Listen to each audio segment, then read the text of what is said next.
ভাইয়া এই নাও টাকা। কি ব্যাপার ঋতু, তুই আমাকে টাকা দিচ্ছিস? আমি দিছি, হ্যাঁ আমি দিছি। এই টাকা দিয়ে তুমি এখন এনজয় করো। হাই হাই গো, এগুলো আমি কি দেখতাছি?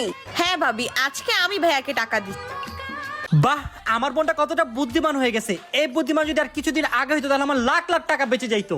থাক বোন, তোর এই টাকা আমার লাগবে না, এইটা দিয়ে তুই আর তোর ভাবি শপিং করে আয়। আচ্ছা সত্যি ভাইয়া, চলো ভাবি, চলো রে, চলো। Bye bye. স্যার কেমন আছেন? হ্যাঁ আমি ভালো আছি। আপনি বিজনেসের টাকাটা পেয়েছিলেন? কোন টাকা? ওই যে ঋতুকে দিয়ে যে বিজনেসের টাকাটা পাঠালাম। ঋতু, জি ভাইয়া বলেন। এই টাকাটা নিয়ে রাকিব স্যারকে দিয়ে দিবা। আচ্ছা, এটা কিসের টাকা? এটা তার বিজনেসের টাকা।